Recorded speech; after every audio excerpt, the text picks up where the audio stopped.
Hermanos, reconocemos como en la oración del hermano Saúl que la vida que buscamos hoy es una vida de paz y de justicia y de santidad.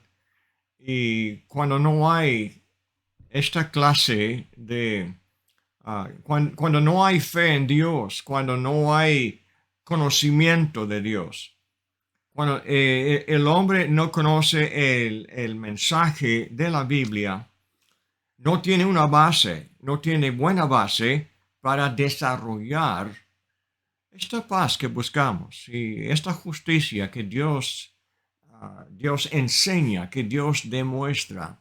Si no conocemos a Dios. Pero el problema de hoy es que en el mundo no hay mucho conocimiento de Dios, no hay mucha fe en Dios.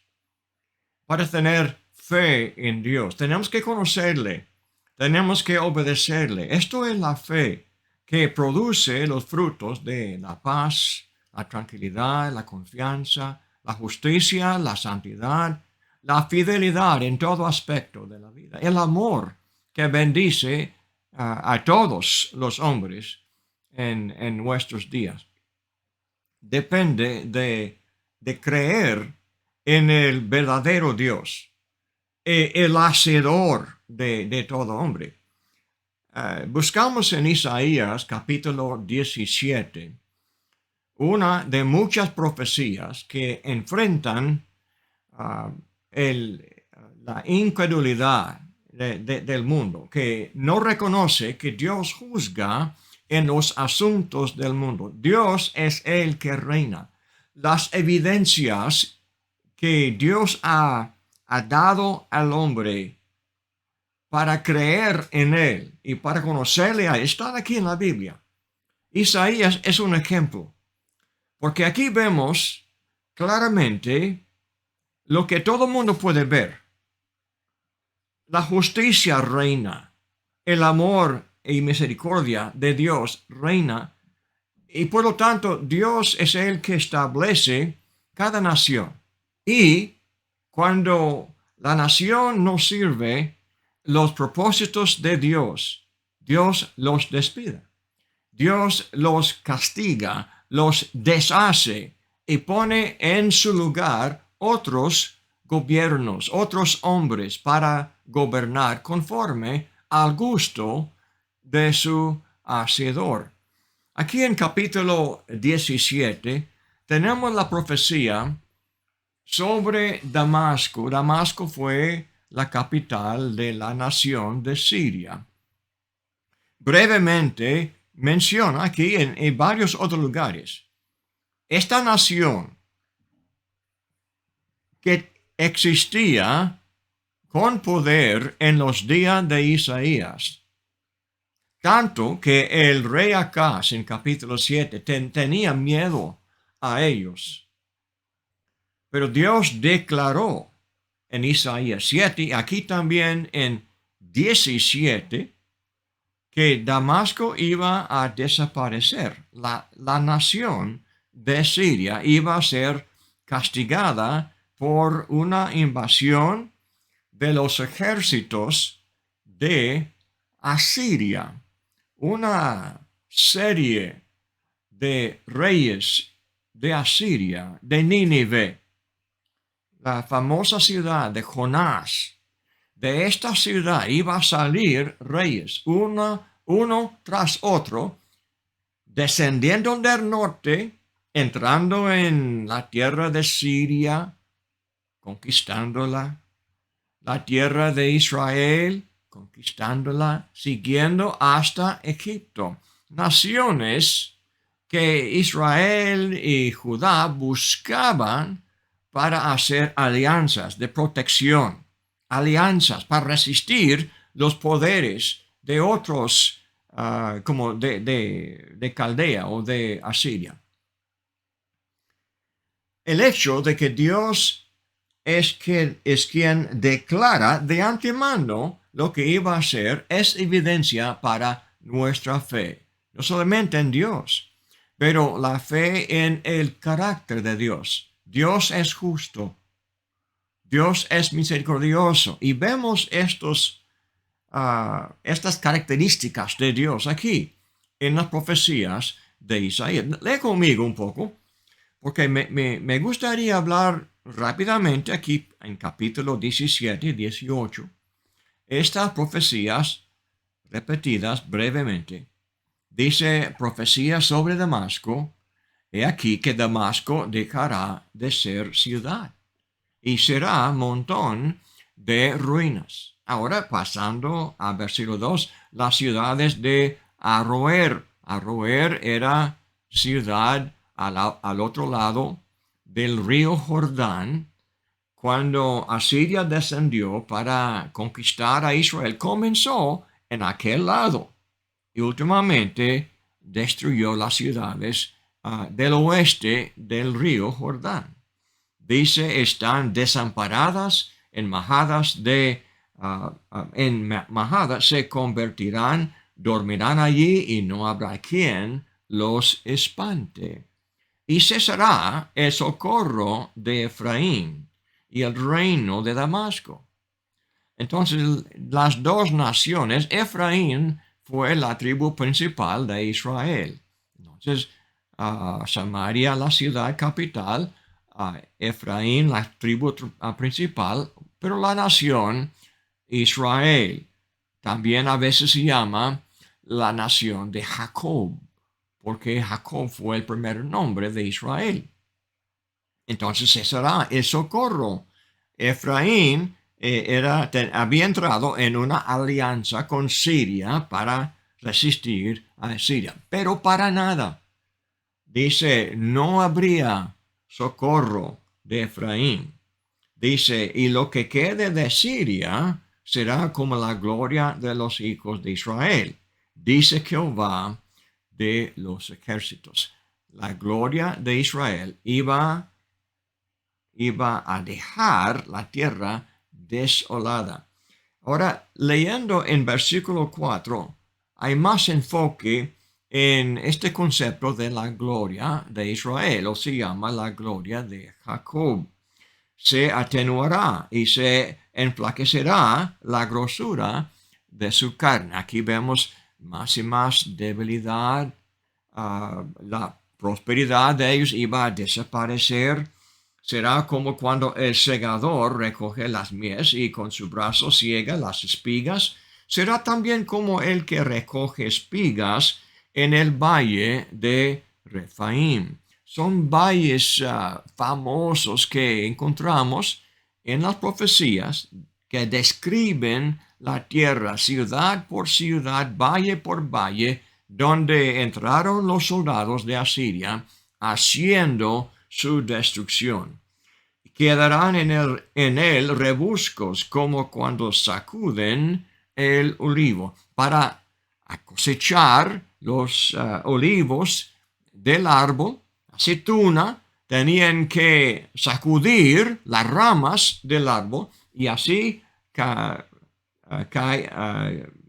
caerían los olivos de las ramas. Dice, será también, dice, 2 o 3 frutos en la punta de la rama, 4 o 5 en sus ramas, más fructíferas, dice Jehová, Dios de Israel. Versículo 7 es muy importante porque habla de la realidad, el argumento que hace Jehová en contra de Efraín o Israel. Dice, en aquel día mirará el hombre a su hacedor y sus ojos contemplarán al Santo de Israel. Aquel día se refiere al día del juicio. Cuando encontramos la frase en aquel día, siempre debemos de buscar el contexto. ¿Cuál día? Aquel día. ¿Cuál día? A veces habla del juicio de Dios. Puede hablar del día en el futuro del Mesías o puede hablar de los juicios actuales en los días de Isaías. El contexto nos da la definición. En este caso, habla del castigo de Israel. Y dice, mirará el hombre a su hacedor. Efraín, Israel iba a mirar a su hacedor en vez de ver que, pues hablando de sus ídolos, productos de sus dedos, de sus manos. No mirará a lo que hicieron sus dedos, ni a los símbolos de Acera, otra diosa, ni a las imágenes del sol. El culto al sol fue dominante en Egipto y también en otros países de aquel entonces. Baal también, en sus imágenes, tenían el símbolo de un sol a veces dentro de los cuernos del becerro. Entonces dice, en aquel día sus ciudades fortificadas serán como los frutos que quedan en los renuevos y en las ramas, los cuales fueron dejados a causa de los hijos de Israel, y habrá desolación. Iban a mirar a su hacedor, pero muy tarde. El Señor es muy paciente. Y ahora esperamos el día del juicio final. Según de Pedro 3, habla de los que expresaban sus dudas. ¿Dónde está el día de la venida del Señor? Y allí leemos, Dios no retarda, Dios a su tiempo juzgará, pero está pues esperando el día, muy paciente, esperando hasta el último momento. Dios no quiere condenar a nadie más que debe de condenar. Pero el día vendrá, y el día llegó para Efraín, y no pudo Dios esperar más. Entonces no pudo tardar más. Entonces dice, sus ciudades fortificadas serán como los frutos que quedan en los renuevos, y las ramas, los cuales eran o fueron dejados a causa de los hijos de Israel, habrá desolación. Desolación es tierra vacía, desolada, abandonada, sin gente. Y por eso habla de la entrada de las fieras, entrada de los leones y los ojos y los jacales y los búhos y avestruces. Ellos ocupan la tierra desolada porque no hay hombres. Muy pocos hombres quedan. El 10 dice, ¿por qué? Porque te olvidaste del Dios de tu salvación y no que acordaste de la roca de tu refugio. Por tanto, sembrarás plantas hermosas y plantarás sarmiento extraño. Dios no es caprichoso, hermanos. El concepto de los dioses antiguos eran de que eran como hombres. Tenían dioses, hombres, dioses, mujeres, y cualquier día, al despertar, porque eran como hombres, dormían los dioses de ellos y se despertaban y con capricho nadie sabía qué iban a hacer, qué iba a pasar. Entonces, el concepto de un Dios justo fue un concepto ajeno a los idólatras. Pero el verdadero Dios, el hacedor de todos los hombres, es Dios justo. Y Él juzga conforme a sus principios de justicia. Israel lo habían conocido, pero dice, te olvidaste del Dios de tu salvación. El Dios quien le salvó de los egipcios cuando nació la nación. El Dios quien los salvó de los madianitas en los días de Gedeón. El Dios quien los salvó de los cananitas en los días de Barak y de Débora. El Dios que le salvó de todos los enemigos en los siglos de historia que leemos en los días de Samuel y de los reyes. el Dios de su salvación.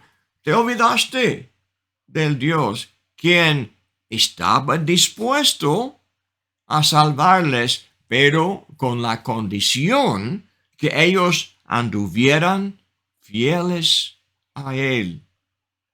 Dice, no te acordaste de la roca de tu refugio. Tendrían ellos refugio en Dios, pero con la condición de que fueran fieles a Él. Este es también el tema de Oseas, contemporáneo de Isaías. Dice, no había conocimiento de Dios. Las leyes de Dios, los miles de principios de justicia de Dios, no conocían ni uno de aquellos principios. Es el gran mensaje de los profetas. Entonces habla del fracaso de sus plantas y de su sembranza, de la cosecha. El 12 dice, hay multitudes de muchos pueblos que harán ruido como estruendo del mar. El estruendo de la guerra, el ruido del conflicto, de las espadas, con las lanzas, de los caballos, de los jinetes, de todo el ruido de la batalla. Así entraron. Miles y miles y miles de soldados entraron en la tierra de Israel.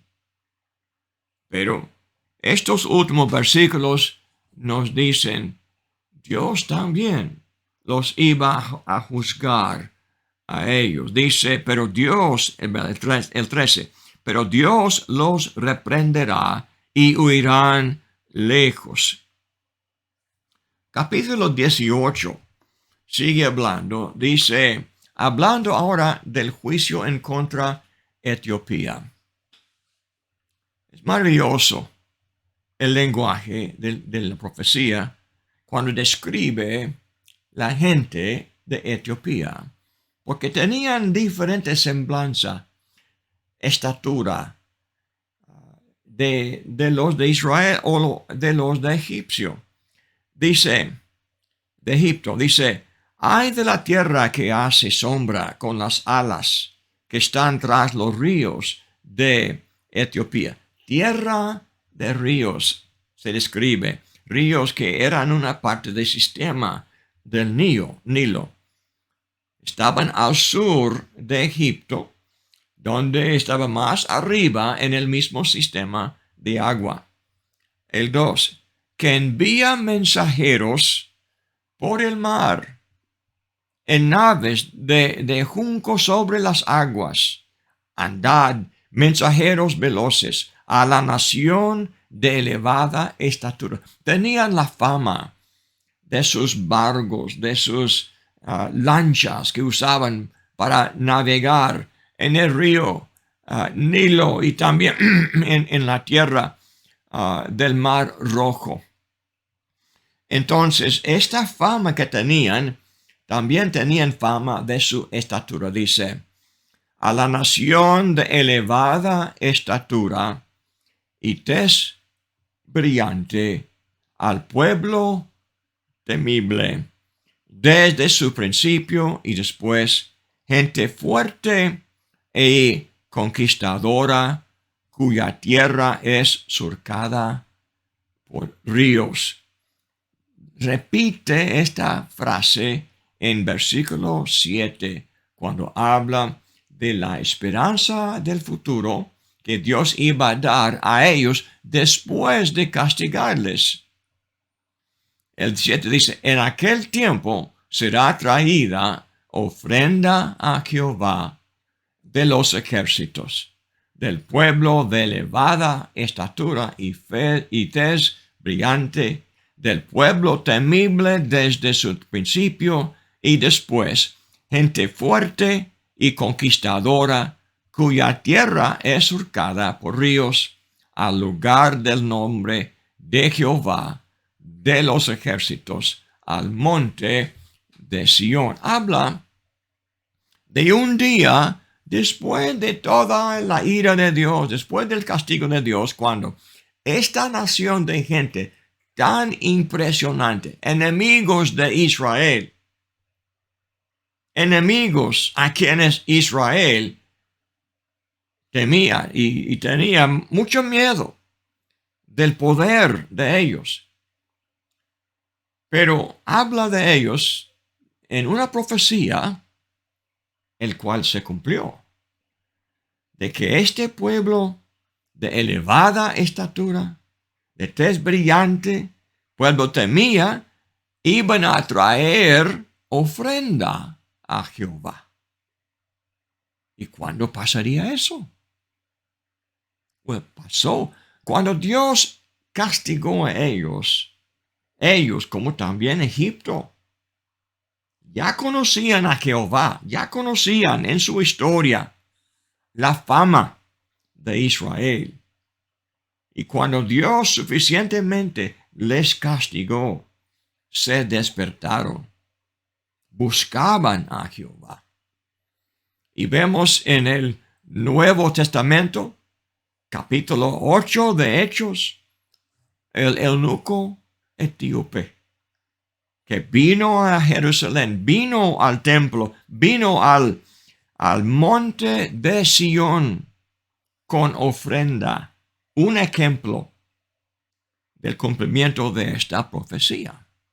Hermanos, esto es evidencia fuerte de que Dios hizo la profecía.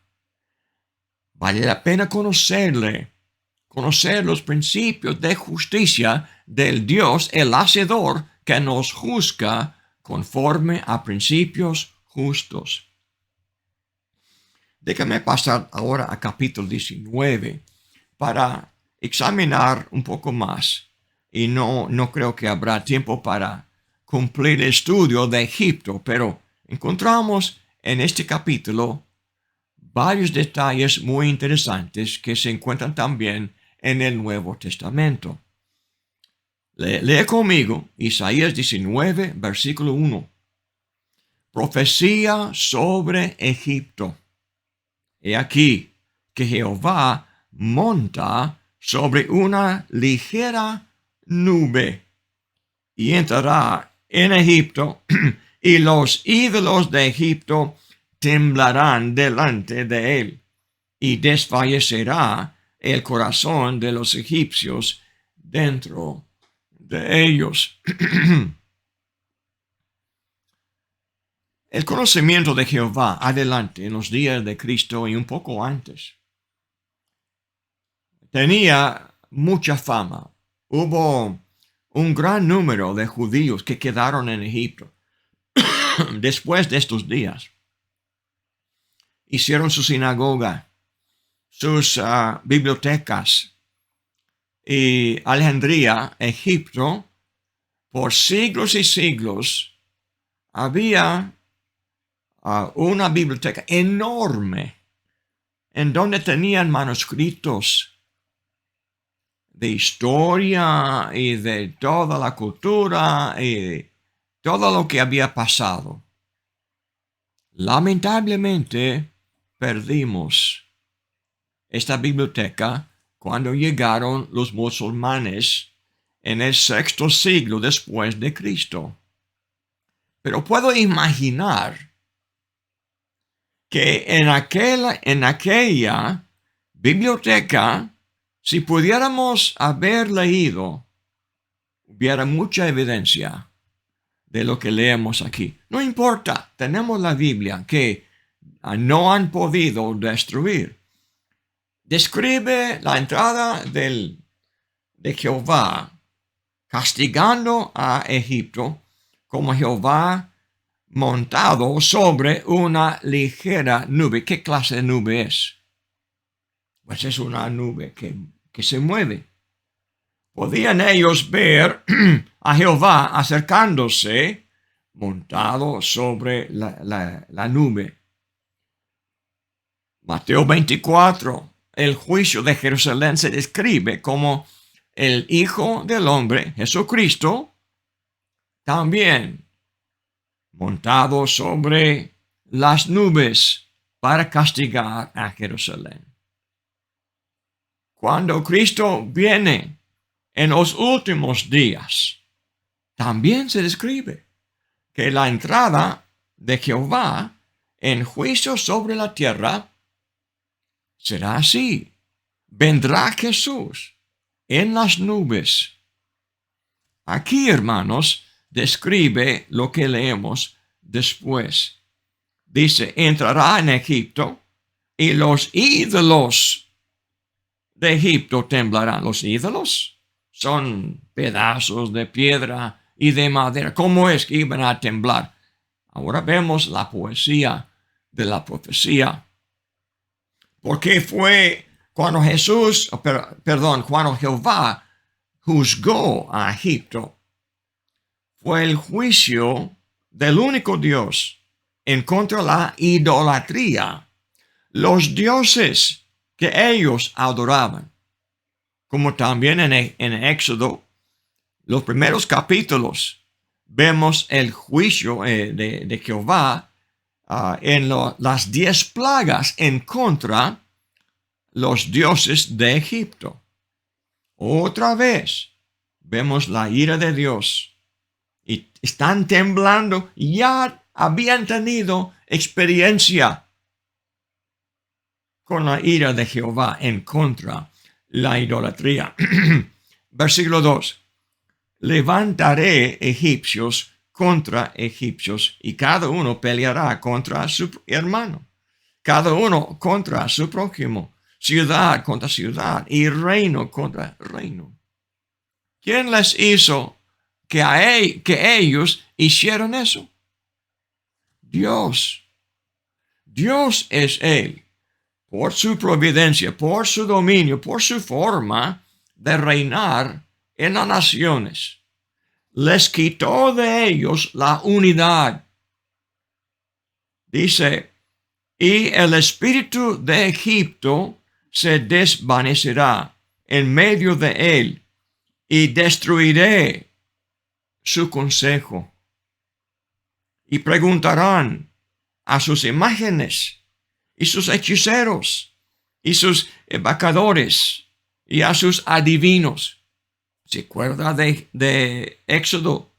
Cuando Faraón llamó a sus adivinos, a sus magos, a sus agoreros, para resistir el poder de Dios por medio de Moisés y Aarón. Pero dice, destruiré su consejo. ¿Quién es que da la sabiduría?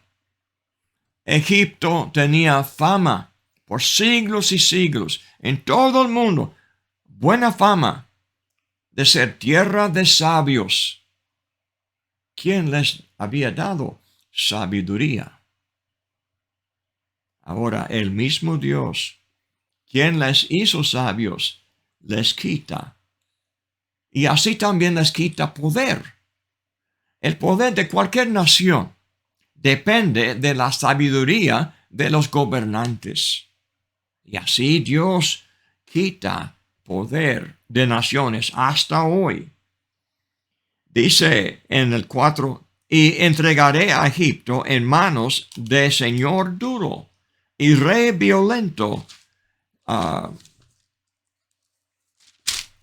Se enseñoreará de ellos, dice el Señor Jehová de los ejércitos. Hablando, por supuesto, de Asiria, porque Asiria iba a llegar hasta Egipto y Etiopía, destruyendo a ellos. Y ellos, con todos sus ejércitos, con toda su famosa sabiduría, no podrían resistir la fuerza, porque Dios estaba atrás de este ejército.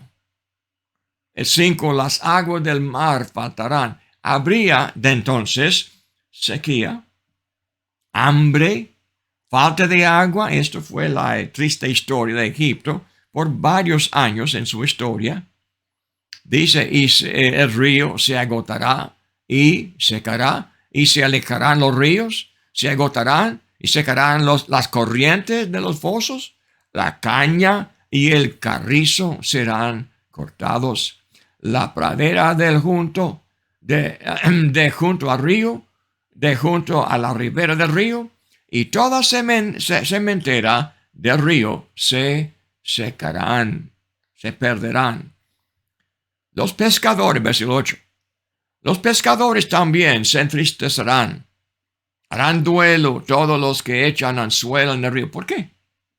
Porque el río iba a perder su agua.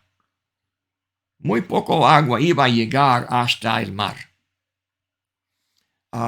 El 11 ahora. Ciertamente son necios. Vuelve al tema de los sabios, porque esto fue bien importante.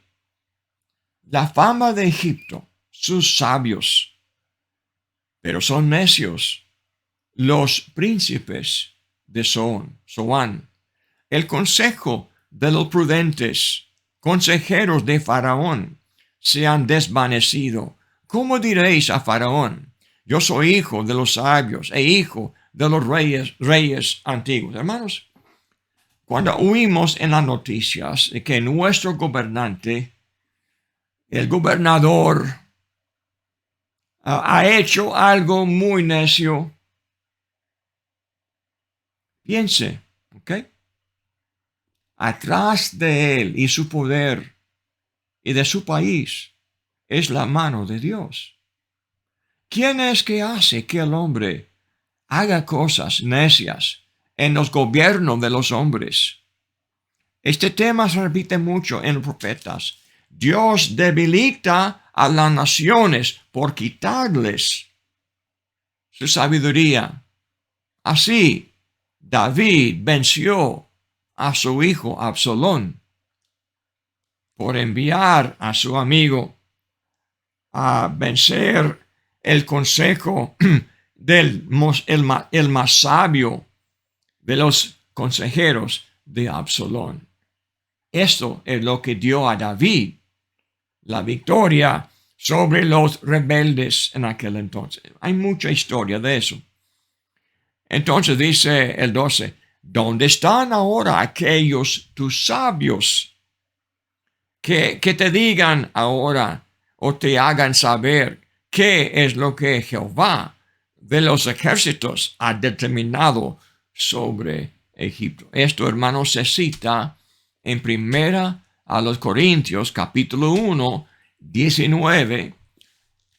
El apóstol Pablo repite esta profecía hablando de lo que el Evangelio de Dios hizo a los sabios de los días de los apóstoles. Dice el 18, 1 Corintios 1, 18, porque la palabra de la cruz es locura a los que se pierden, pero a los que se salvan, esto es, a nosotros, es poder de Dios. Pues está escrito, destruiré la sabiduría de los sabios y desecharé el entendimiento de los entendidos. ¿Dónde está el sabio? ¿Dónde está el escriba? ¿Dónde está el disputador de este siglo? ¿No ha enloquecido Dios la sabiduría del mundo? Es lo mismo que se repite cuando los hombres resisten el poder de Dios. Dios les hace necios. Los necios de 1 Corintios son los incrédulos de los judíos y de los griegos que hacían burla del evangelio de su hacedor, de su Dios. Sigue hablando en Isaías 19:13. Se han desvanecido los príncipes de Zoán, se han engañado los príncipes de Memphis, engañaron a Egipto, los que son la piedra angular de sus familias. La mano de Dios les engañó. ¿Cómo los engañó? directamente, no creo que fue necesario, pero hermanos, leemos también en segunda a los Tesalonicenses, capítulo 2, que también Dios envía, dice, segunda Tesalonicenses, capítulo 2, dice el 9, inicuo cuyo advenimiento es por obra de Satanás, con gran poder y señales y prodigios mentirosos, y con todo engaño de iniquidad para los que se pierden, por cuanto no recibieron el amor de la verdad para ser salvos. El problema de los egipcios fue lo mismo. No amaron la verdad del verdadero Dios. Habían tenido una oportunidad, una puerta grande cuando Israel habitaba entre ellos, de aprender de este Jehová. Estoy seguro que algunos sí guardaban conocimiento de este Jehová por siglos después. De todos modos, en este caso, se cayeron más y más en engaño, mentira. ¿Por qué? Porque no recibieron el amor de la verdad para ser salvos. Por esto dice, Dios les envía un poder engañoso para que crean la mentira. ¿Puede Dios hacer eso? Hermanos, hasta hoy todavía puede hacer eso. Y usted no quiere creer en Dios, es rebelde, es necio y también es persona engañada.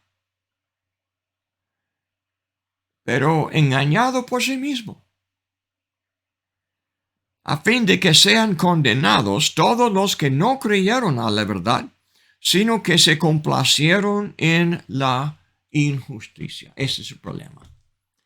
Hermanos, la incredulidad no es consecuencia de estos hombres eruditos y sabios, inteligentes, que están luchando con la verdad que hay en este mundo, el orden y la filosofía de la verdad, y por lo tanto no han podido lograr creer.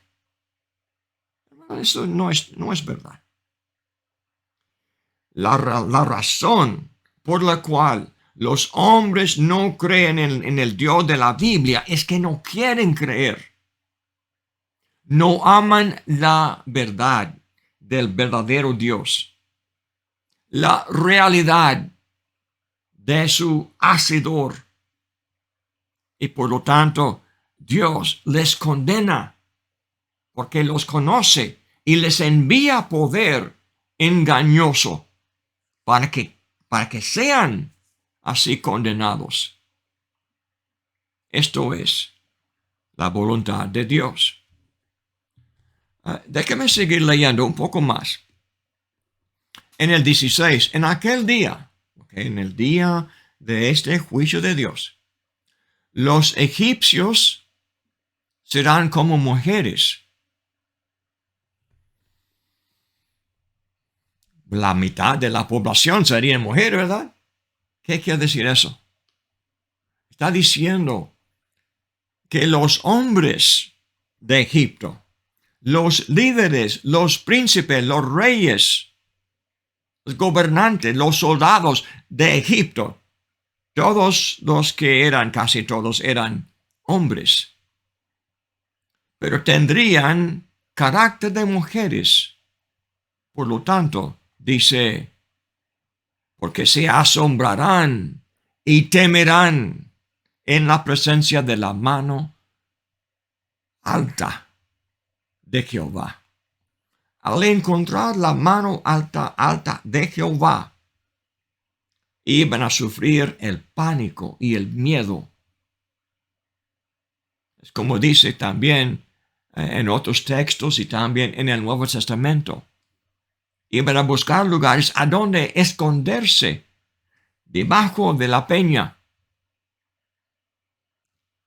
para no enfrentar la ira del Cordero, la ira de Jehová.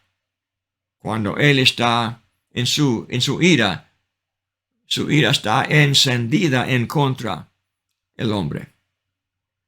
Dice el 17, y la tierra de Judá será de espanto en Egipto. Todo hombre que de ella se acordare temerá por causa del consejo que Jehová de los ejércitos acordó sobre aquel. De antemano Jehová los advirtió que esto iba a pasar en Egipto. Glorioso Egipto, sabio Egipto, iba a caerse como necios, como mujeres delante de la mano de Jehová. 19. En aquel tiempo habrá altar para Jehová. Cuando Jehová juzga, habrá respeto y reverencia para él. Altar para Jehová en medio de la tierra de Egipto y monumento a Jehová junto a su frontera. Y será por señal. Hermanos, estas profecías, cuando se cumplieron, eran por señales, hermanos. Por eso vale la pena estudiar la historia de aquellas naciones a quienes Jehová juzgó, porque sirven de señal, nos enseña algo, el poder glorioso de Él y la reverencia de los juzgados cuando experimentan el juicio de Dios. Dice, y por testimonio a Jehová de los ejércitos en la tierra de Egipto, porque clamarán a Jehová a causa de sus opresores.